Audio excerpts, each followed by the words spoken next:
हर 12 साल में हरिद्वार, प्रयागराज, उज्जैन और नासिक एक ऐसे रहस्यमय आयोजन का केंद्र बनता है जिसे कुंभ के नाम से जाना जाता है।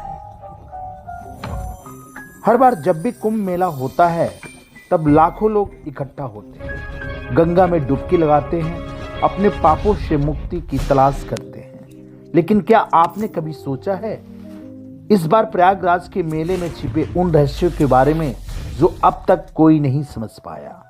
वैसे तो कुंभ 4 प्रकार के होते हैं जिनके स्थान और महत्व के बारे में हम आगे वीडियो में बात करेंगे। लेकिन दोस्तों, इस बार प्रयागराज में लगने वाले कुंभ ही नहीं बल्कि महाकुंभ है, जो सिर्फ 144 वर्षों में एक बार लगता है, जो इसे बेहद ही विशेष बना देता है।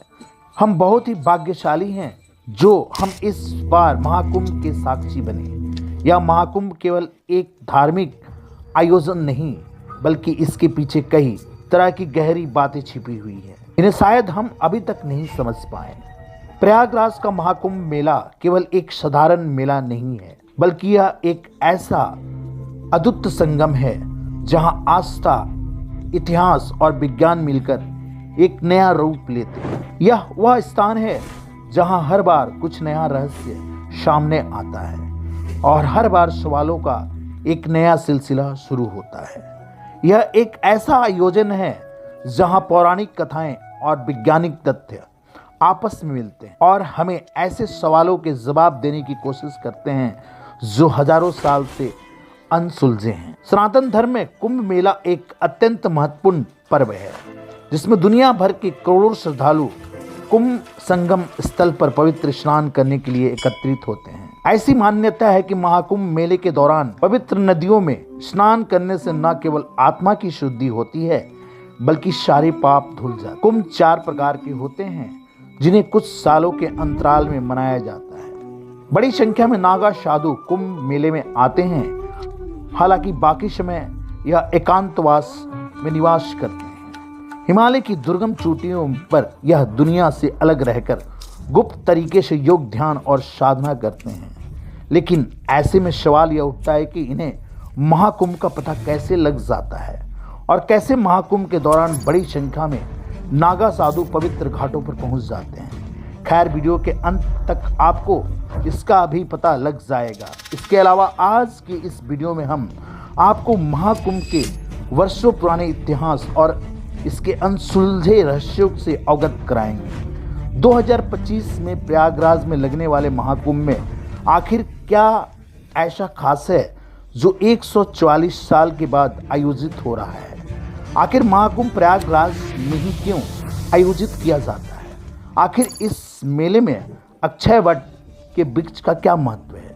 साथ ही हम आपको बताएंगे कि 12 का अंक और कुंभ महापर्व का एक दूसरे से संबंध है। साथ ही जानेंगे कुंभ के अनसुलझे रहस्यों के बारे में जो आपको अभी तक पता नहीं लग पाई है। क्या आप जानते हैं कि हर बार कुंभ में जाने वाले संतों के पास एक अदृश्य घड़ी होती है जो यह बताती है कि कौन सा अमृत का घड़ा उनके इंतजार में है? लेकिन क्या वो अगर वह घड़ी अचानक गुम हो जाए? जानने के लिए अंत तक बने रहें हमारे साथ। आज हम आपको कुंभ के बारे में ऐसी बातें बताने जा रहे हैं जिनके बारे में जानकर आप हैरत में पड़ जाएंगे। तो दोस्तों, अपनी सांसों की पेटियां थाम लो और वीडियो को बिना स्किप किए शुरू से एंड तक पूरा देखें। कुंभ क्यों और कब मनाया जाता है? क्या है कुंभ का इतिहास? महाकुंभ मेला भारतीय संस्कृति, अध्यात्म और भक्ति का अद्वितीय संगम है। लेकिन कुंभ केवल एक धार्मिक आयोजन नहीं, इसके पीछे ऐतिहासिक, राजनीतिक और सामाजिक व्यवस्था के कई रोचक पहलू छिपे हुए हैं। अगर बात की जाए कुंभ मेले के इतिहास की, तो कुंभ मेले का इतिहास प्राचीन काल से चला आ रहा है और इसे हजारों वर्षों पुराना माना जाता है। यह मेला हिंदू धर्म के सबसे बड़े और पवित्र उत्सवों में से एक है। कुंभ मेले की शुरुआत और इसकी परंपरा को वैदिक काल और पुराणों में उल्लेखित समुद्र मंथन की कथा से जोड़ा जाता है। ऐतिहासिक रूप में देखा जाए तो कुंभ मेले की शुरुआत का कोई निश्चित काल नहीं है, लेकिन यह माना जाता है कि इसका आयोजन कम से कम 2000 से 3000 वर्ष पुराना है। अगर कुछ ऐतिहासिक साक्ष्यों की बात की जाए तो सबसे पहला साक्ष्य कुंभ के आयोजन को लेकर राजा हर्षवर्धन के राज्यकाल से देखने को मिलता है, जिसमें प्रसिद्ध चीनी यात्री नत्सांग ने अपनी भारत यात्रा का उल्लेख करते हुए कुंभ मेले का उल्लेख किया है। उनकी भारत यात्रा 1400 वर्ष पुरानी मानी जाती है। नत्सांग ने उल्लेख किया है कि सम्राट हर्षवर्धन 606 से 647 ईस्वी में प्रयागराज के इस मेले का आयोजन करते थे। राजा ने इस अवसर पर अपनी संपत्ति, वस्त्र, आभूषण और खजाने का बड़ा हिस्सा दान दिया था। चीनी यात्री लिखते हैं कि इस उत्सव में न केवल भारत से बल्कि दूर देश से साधु संत विद्वान और श्रद्धालु भाग लेने आते थे। अगर आध्यात्मिक तौर पर कुंभ के आरंभ होने की बात करें तो धार्मिक ग्रंथों के अनुसार समुद्र मंथन की पौराणिक कथा कुंभ मेले के शुरू होने का सबसे पुख्ता सबूत माना जाता है। ऐसा कहा जाता है कि एक बार इंद्रदेव ने महर्षि दुर्वासा को रास्ते में मिलने पर जब प्रणाम किया तो ऋषि दुर्वासा ने प्रसन्न होकर उन्हें अपनी माला दी, लेकिन इंद्र ने उस माला का आदर न करते हुए अपने हाथी के मस्तक पर डाल दी। उनके हाथी ने माला को सूंड में घसीटकर पैरों से कुचल डाला। यह देखकर ऋषि दुर्वासा ने क्रोधित होकर इंद्रदेव को उनकी शक्ति और साम्राज्य नष्ट होने का श्राप दे दिया, जिससे सभी देवता शक्तिहीन हो गए और फिर वह अपनी शक्ति को हासिल करने के लिए भगवान ब्रह्मा, भगवान शिव की शरण में गए। तब भगवान शिव और ब्रह्मा जी ने उन्हें विष्णु भगवान से प्रार्थना करने की सलाह दी। भगवान शिव और भगवान ब्रह्मा जी की सलाह पर देवेंद्र भगवान विष्णु के पास गए। तब भगवान विष्णु ने क्षीर सागर का मंथन करके अमृत निकालने की सलाह दी, लेकिन समुद्र का मंथन अकेले देवताओं के बस का काम नहीं था। इसलिए भगवान विष्णु की सलाह पर देवता और दैत्यों ने संधि कर ली और सभी समुद्र मंथन कर अमृत निकालने की यत्न में लग गए। लेकिन देवताओं ने दैत्यों से कहा था कि जो भी इससे प्राप्त होगा वे सब आपस में बराबर बांट लेंगे। समुद्र मंथन के लिए मंदराचल पर्वत को मथानी और नागराज बांसुकी को रस्सी बनाया गया, जिसके फलस्वरूप क्षीर सागर से पारिजात, उच्च, श्रावस्ती, चंद्र, कामधेनु और अमृत कलश लिए धन्वंतरी निकले।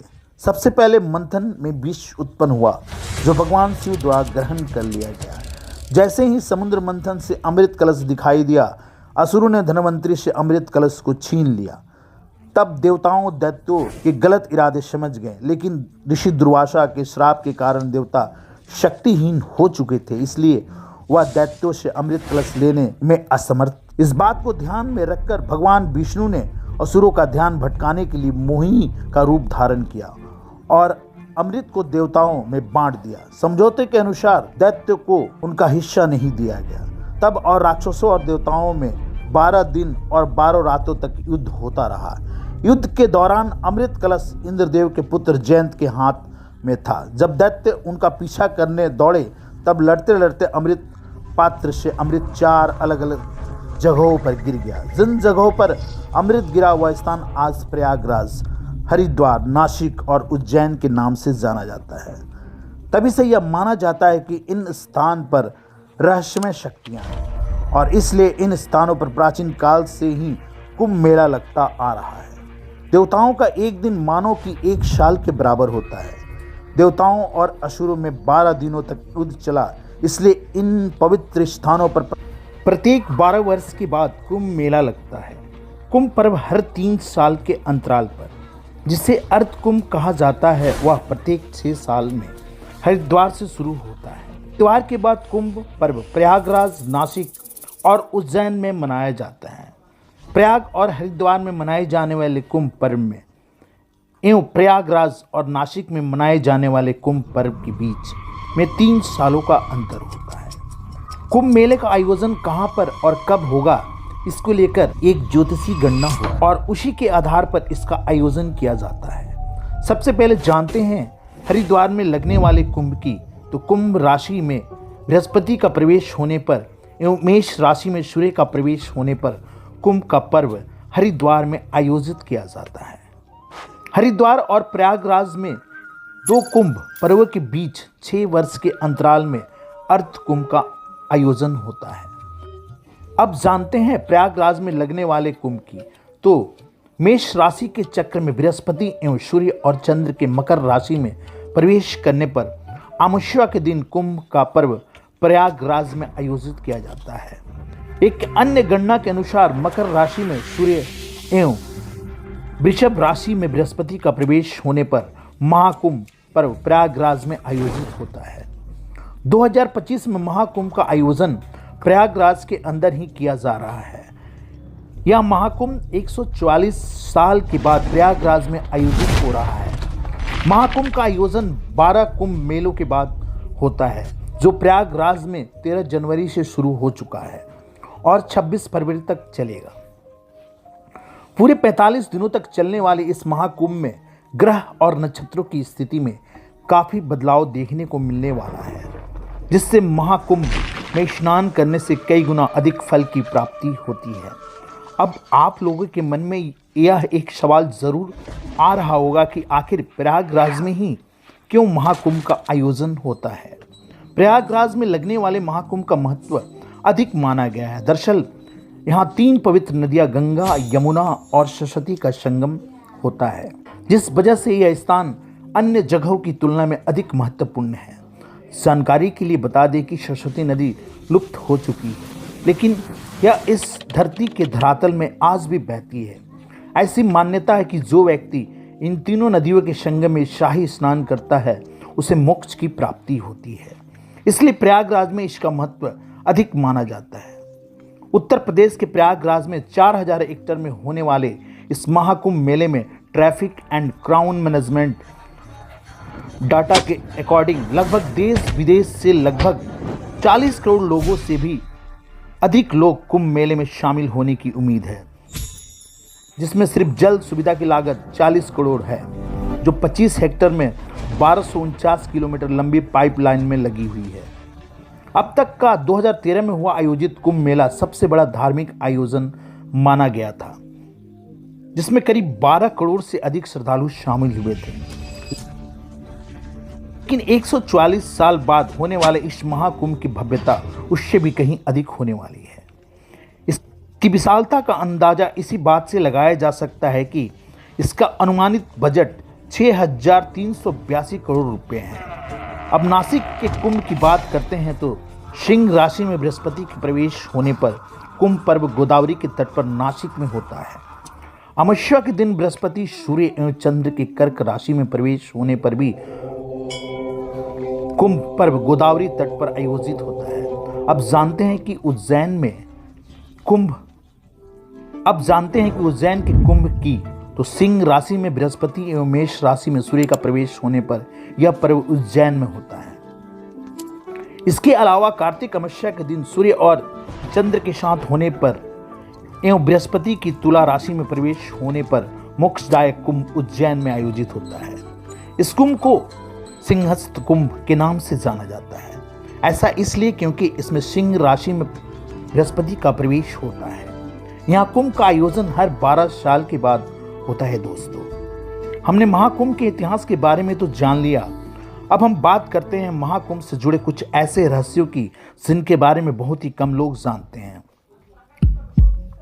तो चलिए सबसे पहले हम बात करते हैं शाही स्नान से जुड़े रहस्य की। दोस्तों, शाही स्नान का मतलब होता है संगम में साधुओं और भक्तों का स्नान। भक्तों का मानना है कि इससे पुराने सभी पाप धुल जाते हैं और जन्म जन्म के चक्र से मोक्ष और मुक्ति का मार्ग प्रशस्त होता है। महाकुंभ के विभिन्न आंकड़ों से संबंध रखने वाले साधु संत शाही स्नान करने पहुंचते हैं। यह संत सोना चांदी की पालकियां हाथी घोड़े पर बैठकर स्नान के लिए आते हैं। इसे अखाड़ों की शक्ति और वैभव प्रदर्शन के रूप में भी देखा जाता है। बोलचाल में इसे राजयोग स्नान भी कहा जाता है। साधु और उनके अनुयायी पवित्र नदी में तय समय पर डुबकी लगाते हैं। पौराणिक मान्यता है कि शुभ मुहूर्त में डुबकी लगाने से अमरता का वरदान प्राप्त होता है। यही वजह है कि यह महाकुंभ मेले का अहम हिस्सा है। शाही स्नान हमेशा ही सुर्खियों में रहता है। शाही स्नान के बाद ही आम लोग पवित्र नदी में डुबकी लगाते हैं। कहा जाता है कि शाही स्नान की शुरुआत 14वीं शताब्दी से 16वीं शताब्दी के बीच हुई थी। यह ऐसा वक्त था जब भारत में मुगलों के आक्रमण की शुरुआत हो चुकी थी। ने स्वयं और धर्म की रक्षा के लिए इस अखाड़ों के रूप में एकजुट होना शुरू किया। मुगल आक्रांतक से धर्म परंपरा को बचाए रखने के लिए हिंदू शासकों ने अखाड़ों के साधु संतों, खासकर नागा साधुओं की मदद ली थी। इसके बाद जब भी कहीं भी कुंभ या महाकुंभ का आयोजन होता है, तब सम्मान के तौर पर साधुओं को पहले स्नान का अवसर दिया गया। बाद में यह परंपरा बन गई। साधुओं को ससम्मान राजशाही के तरीके से स्नान कराया जाने लगा। इसलिए मुख्य तिथियों पर होने वाले स्नान को शाही स्नान कहा जाने लगा। यही परंपरा आज भी जारी है। कुंभ मेले में स्नान के बाद अक्षय वट के वृक्ष का दर्शन करने का विशेष महत्व है। ऐसा माना जाता है कि अक्षय वट वृक्ष के दर्शन करने से और इसके नीचे पूजा करने से व्यक्ति को जन्म मरण के चक्र से मुक्ति मिलती है। और कहा जाता है कि कुंभ में स्नान करने के बाद इस वृक्ष के दर्शन करना जरूरी है, वरना कुंभ स्नान का पुण्य लाभ प्राप्त नहीं होगा।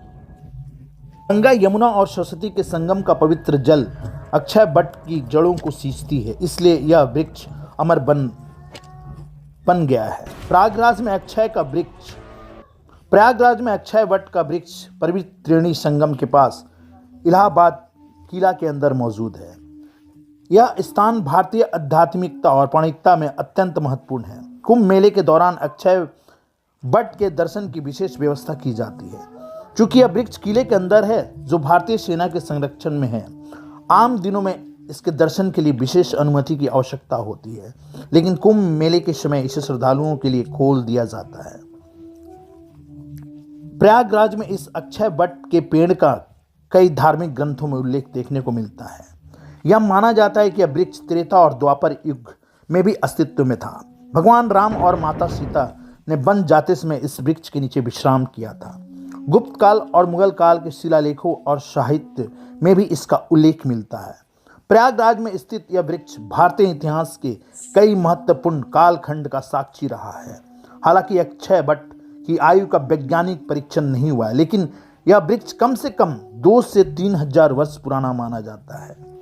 अक्षय वट को पौराणिक मान्यताओं में अमर और कालातीत माना गया है। वैज्ञानिक दृष्टिकोण से यह हजारों वर्ष पुराना हो सकता है, लेकिन इसकी वास्तविक आयु पौराणिक कथाओं के आधार पर असीमित और अनंत मानी जाती है। अब जानते हैं इसके दूसरे रहस्य के बारे में, तो वह महाकुंभ और कौवे से जुड़ा है। दरअसल समुद्र मंथन के दौरान जब अमृत का कलश निकाला, तो देवताओं और असुरों में इसे पाने के लिए भीषण संघर्ष हुआ। देवताओं को यह पता था कि यदि असुर अमृत पी लेंगे तो वे अमर हो जाएंगे और सृष्टि का संतुलन बिगड़ जाएगा। इसलिए भगवान विष्णु ने मोहिनी रूप धारण करके असुरों को धोखा दिया और अमृत का कलश देवताओं को सौंप दिया। जब अमृत कलश देवताओं के पास आया तो असुरों ने इसे छीनने की कोशिश की। इस दौरान भगवान इंद्र के पुत्र जयंत ने अमृत कलश लेकर भागना शुरू कर दिया ताकि असुरों से इसे बचाया जा सके। जब जयंत अमृत कलश लेकर भाग रहा था, तब उसे एक कौवे ने देख लिया।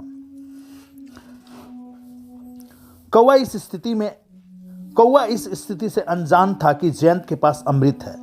उसने इसे साधारण भोजन समझा और कलश के पास पहुंचकर चोंच मारने की कोशिश की। कौवे की चोंच से कलश का ढक्कन थोड़ा सा खिसक गया और उसमें से अमृत की एक बूंद गिरकर पृथ्वी पर आ गई। कहा जाता है कि यह बूंद प्रयागराज में गिरी थी। जयंत ने जब देखा कि कौवे ने अमृत कलश को छूने की कोशिश की है, तो उसने कौवे को श्राप दिया कि वह हमेशा के लिए भूखा रहेगा और लोगों के द्वारा हमेशा तिरस्कार किया जाएगा। लेकिन चूंकि कौवा अमृत के संपर्क में आया था, इसलिए उसे वरदान भी मिला। वह अमर रहेगा और युगों युगों तक जीवित रहेगा। यही वजह है कि कौवे की उम्र बाकी पक्षियों की तुलना में काफ़ी अधिक होती है। कौवे अक्सर उम्र पूरी होने पर नहीं मरते। उनकी मृत्यु अक्सर या तो किसी गंभीर बीमारी के कारण, भूख प्यास या और किसी दुर्घटना में होती है। अब जानते हैं तीसरे रहस्य के बारे में, जो महाकुंभ में सरस्वती नदी से जुड़ा हुआ है। प्रयागराज के संगम तट पर हर साल लाखों श्रद्धालु गंगा, यमुना और अदृश्य सरस्वती के संगम में स्नान करने आते हैं। गंगा और यमुना को हर कोई देख सकता है, लेकिन सरस्वती नदी का पानी कभी दिखाई नहीं देता। यह नदी क्यों अदृश्य है, इसके पीछे एक पौराणिक कथा छिपी है। कथा के अनुसार बहुत समय पहले जब धरती पर ऋषि मुनि अपनी तपस्या में लीन रहते थे, सरस्वती नदी का प्रवाह हरियाली से भरपूर भूमि पर होता था। यह नदी ज्ञान, कला और संगीत की देवी सरस्वती का प्रतीक मानी जाती थी। सरस्वती का जल इतना पवित्र और दिव्य था कि इसके किनारे बैठकर तपस्या करने वाले ऋषि तुरंत सिद्धि प्राप्त कर लेते थे। एक बार कुछ असुरों ने सरस्वती नदी की इस दिव्यता को नष्ट करने की योजना बनाई। तब वे नदी के जल को दूषित करना चाहते थे ताकि ऋषि मुनि अपनी तपस्या में सफल न हो सके। असुरों ने सरस्वती के किनारे खून और विष फैलाना शुरू कर दिया। जब यह बात देवी सरस्वती को पता चली तो वह बहुत दुखी हुई। देवी सरस्वती ने ब्रह्मा जी से प्रार्थना की कि हे सृष्टिकर्ता, मेरा जल अब अपवित्र हो रहा है। असुर मेरी पवित्रता का हरण कर रहे हैं। कृपया मुझे एक ऐसा मार्ग दिखाइए जो अपनी पवित्रता को बचा सके।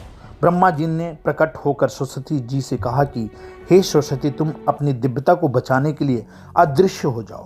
पृथ्वी पर केवल वही लोग तुम्हें अनुभव कर सकेंगे जिनकी आत्मा शुद्ध और तपस्या गहन होगी। इसके बाद सरस्वती नदी ने स्वयं को अदृश्य कर लिया और उनका प्रवाह पृथ्वी के नीचे से होने लगा, जहां असुर उनका कुछ भी बिगाड़ नहीं सकते थे। माना जाता है कि प्रयागराज में जहां गंगा और यमुना का संगम होता है, वहीं अदृश्य सरस्वती का प्रवाह भी होता है। श्रद्धालु जब संगम में स्नान करते हैं तो उनकी आत्मा सरस्वती के अदृश्य जल से पवित्र हो जाती है। कई ऋषि और साधक कहते हैं कि उन्होंने ध्यान के दौरान सरस्वती के जल का स्पर्श अनुभव किया है। उनका कहना है कि यह जल सामान्य पानी से अधिक ठंडा और दिव्य लगता है। वैज्ञानिक शोध भी इस बात की पुष्टि करते हैं कि प्रयागराज में भूगर्भीय जल के बहाव में एक अलग धारा पाई गई है जो सरस्वती नदी हो सकती है। अब चौथे रहस्य की बात करते हैं जो प्रयागराज के संगम पर लेटे हुए हनुमान जी से जुड़ा है। अगर आप भी 2025 के महाकुंभ में हिस्सा लेने वाले हैं तो आपको गंगा नदी के किनारे मौजूद लेटे हनुमान जी के मंदिर में जरूर जाना चाहिए। लेटे हुए हनुमान जी के दर्शन करने के बाद ही आपकी धार्मिक यात्रा पूरी होगी। इस मंदिर में लेटे हुए हनुमान जी की प्रतिमा 20 फीट लंबी है। माना जाता है कि लेटे हुए हनुमान जी को गंगा माता स्वयं स्नान कराती थी, इसलिए महाकुंभ के दौरान इनके दर्शन करना बेहद शुभ माना जाता है। हनुमान जी का यह मंदिर सिद्ध मंदिरों में से एक है। यह वर्तमान मंदिर कम से कम 600 साल पुराना माना जाता है। इस मूर्ति के बारे में कहा जाता है कि उनके बाएं पैर के नीचे कामदा देवी और दाएं पैर के नीचे अहिरावण दबा है। हनुमान जी के दाएं हाथ में राम लक्ष्मण और बाएं हाथ में गदा है। पौराणिक कथाओं के मुताबिक लंका पर जीत हासिल करने के बाद अयोध्या आते समय जब हनुमान जी थक कर मूर्छित हो गए थे, तब माता सीता ने हनुमान जी को कष्ट को दूर करने के लिए इसी स्थान पर उन्हें सिंदूर का लेप लगाया था और उन्हें अमरता का वरदान दिया था। प्रयागराज में इस हनुमान मंदिर में सदियों से एक अद्भुत व दिव्य चमत्कार होता आ रहा है। प्रयागराज में जब भी भयंकर बाढ़ आती है तब मां गंगा स्वयं संगम से चलकर इस मंदिर में पहुंचकर हनुमान जी की मूर्ति का जलाभिषेक किया करती हैं और जैसे ही मां गंगा का जल मंदिर में पहुंच जाता है, उसके बाद गंगा जी का जल स्तर अपने आप कम हो जाता है। संगम में डुबकी लगाने के बाद जब आप हनुमान जी के दर्शन कर लेते हैं तभी आपकी यात्रा सफल मानी जाती है। साथ ही इस मंदिर में बेहद चमत्कारी माना गया है। अगर कोई भक्त पूरी श्रद्धा से यहाँ कोई मन्नत मांगे तो बालाजी अवश्य उसकी मनोकामनाओं को पूर्ति करते हैं। इसके साथ ही माना जाता है कि जो भी भक्त श्रद्धा के साथ हनुमान जी के आंखों में देखता है, उसके बड़े से बड़े कष्ट को संकट मोचन क्षण भर में दूर कर लेते हैं। महाकुंभ के दौरान भी यहाँ भक्तों का तांता लगा रहता है। दोस्तों, अब बात करते हैं उस रहस्य की जिसे बहुत कम लोग जानते हैं, जो है धरती और स्वर्ग में एक साथ कुंभ का आयोजन। जी हाँ, आपने बिल्कुल सही सुना है। इसकी मान्यता है कि जब महाकुंभ धरती पर आयोजन किया जाता है तो उस दौरान देवलोक में भी कुंभ होता है। इस तरह यह एकमात्र अवसर होता है जब स्वर्ग और धरती दोनों स्थानों पर कुंभ का आयोजन होता है। बहुत लोग जानते होंगे कि सूर्य, चंद्र, गुरु और शनि ग्रह का विशेष महत्व कुंभ के आयोजन में है। इन्हीं की स्थिति तय करती है कि कुंभ कब आयोजन होगा। इसका कारण यह है कि सूर्य, चंद्रमा, गुरु और ग्रह ने मिलकर अमृत कलश की रक्षा की थी। इसलिए तो कहा जाता है कुंभ मेले के दौरान श्रद्धालुओं जो मनोकामना मांगते हैं उनकी मनोकामना पूर्ण हो जाती है, क्योंकि इस दौरान देवता भी प्रसन्न होते रहते हैं। अब हम आपको बता दें कि उस घटना के बारे में जब महाकुंभ में तीर्थ यात्रियों पर भारी भरकम टैक्स लगाया गया था। महाकुंभ का प्रचलन काफ़ी लंबे समय से चल रहा है, जिस वजह से अंग्रेजों ने भी भारतीय जनमानस के बीच महाकुंभ मेले के महत्व को गंभीरता से समझा था। इतना ही नहीं, उन्होंने इसे कमाई के एक मौके के रूप में भी देखा। कुंभ सिटी प्रयाग नाम की एक किताब है जिसमें लिखा है कि किताब में एक चैप्टर है कुंभ इन 1822, मतलब 1822। इसमें एक पर्शियन स्कॉलर के हवाले से लिखा गया है कि 1822 का कुंभ बहुत फीका था, उसमें कुछ खास इंतजाम नहीं किया गया था। अंग्रेज ने कुंभ आने वाले तीर्थ यात्रियों पर ₹1 आने का टैक्स लगा दिया था। बिना टैक्स दिए डुबकी लगाना असंभव जैसा था। जानकारी के लिए बता दें कि उस समय का ₹1 आज के 10,000 रुपये जितनी वैल्यू रखता था। तब ₹1 में एक सामान्य परिवार के महीने भर का राशन आ जाता था। कुंभ तीर्थ यात्रियों पर टैक्स सिस्टम का कड़ा विरोध हुआ। साल 1828 में हरिद्वार कुंभ के बेहतर आयोजन के लिए तब के गवर्नर जनरल लॉर्ड विलियम्स वेंटिंग ने 1,000 रुपये दिए, लेकिन अंग्रेज के लिए कुंभ किसी आश्चर्य से कम नहीं था। वह समझ नहीं पाए थे कि बिना किसी आमंत्रण, निमंत्रण या सूचना तंत्र में इतनी भारी संख्या में साधु सन्यासी आखिर तिथियों में जमा कैसे हो जाते हैं। दरअसल कुंभ में गरीब, अमीर, राजा, साहूकार सब पहुंचते थे। ऐसे में अंग्रेज के लिए कुंभ कारोबार का एक मौका लेकर भी आता था, लेकिन तब कुंभ में कारोबार का दायरा शायद बहुत सीमित रहा हो। 1857 की क्रांति के बाद कुंभ को लेकर अंग्रेज बहुत सतर्क हो गए। उन्हें यह डर सताने लगा कि कहीं कुंभ से क्रांति की ज्वाला न भड़क जाए। हालांकि इतिहासकारों के एक वर्ग का दावा है कि अकबर के शासनकाल में कुंभ मेले से लगान वसूलने की शुरुआत हुई। बाद में हिंदुओं की मांग पर कुंभ में वसूलने जाने वाले टैक्स को अकबर द्वारा ही खत्म करने की बात भी सामने आती है। कुंभ मेला इतना बड़ा आयोजन है, ऐसे में श्रद्धालुओं को किसी भी तरह की परेशानी न हो, इसके लिए बड़े बड़े ट्रस्ट यहाँ पर भंडारे जैसी सुविधाएं लोगों को उपलब्ध कराते हैं, जिससे कोई भी श्रद्धालु भूखे पेट न रहे। 24 घंटे भंडारे का आयोजन महाकुंभ के दौरान पुण्य कमाने के लिए कई एजेंसियों और सामाजिक संगठन और ट्रस्ट भंडारे का आयोजन करते हैं। इस बार भी महाकुंभ के अवसर पर कई संस्थाएं पुण्य कमाने के लिए प्रयागराज में मेला स्थल पर भंडारों का आयोजन शुरू कर चुकी है, जिसमें ओम नमः शिवाय जैसी कई समिति संस्थाएं कार्यरत है, जो भंडारा शुरू कर चुकी है। यह भंडारा महाकुंभ समाप्त होने तक यानी 26 फरवरी 2025 तक चलेंगे। दोस्तों, महाकुंभ मेला न केवल आस्था का सबसे बड़ा केंद्र है, बल्कि यह हमारे देश भारत की इकोनॉमी के लिए भी बहुत ही फायदेमंद होने वाला है। इस महाकुंभ में 4 लाख करोड़ रुपए से भी अधिक के व्यापार का अनुमान है, जो भारत की अर्थव्यवस्था को बड़े पैमाने पर बढ़ावा देगा। यह आयोजन न केवल जीडीपी में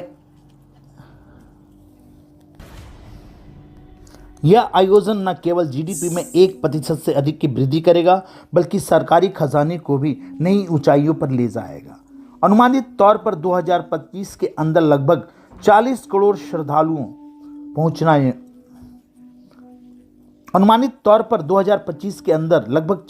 श्रद्धालुओं पहुंचने वाले हैं, जिसमें भारत के अलावा विदेशों से भी लोग महाकुंभ के आयोजन स्थल पर पहुंचेंगे, जिससे तकरीबन 2 लाख करोड़ रुपए तक की कमाई यहां से हो सकती है। लेकिन महाकुंभ मेले का सबसे बड़ा फायदा यह है कि इसके जरिए लाखों लोगों को रोजगार भी मिलता है। प्रयागराज में 4000 हेक्टेयर के इलाके में कुंभ मेले का आयोजन हो रहा है। इस पूरे इलाके को 25 सेक्टर्स में बांटा गया है। हर सेक्टर्स में 400 से ज़्यादा यानी करीब 8000 ऑर्गेनाइजेशन काम कर रही है। इन ऑर्गेनाइजेशन के काम करने वाले कारीगरों को और मजदूरों को मेले में अस्थायी शिविरों से लेकर बाकी इंफ्रास्ट्रक्चर से जुड़े काम पूरे करने हैं। इस तरह से जब भी कुंभ का आयोजन होता है तो इससे लाखों परिवारों और दुकानदारों के घरों में खुशहाली छा जाती है।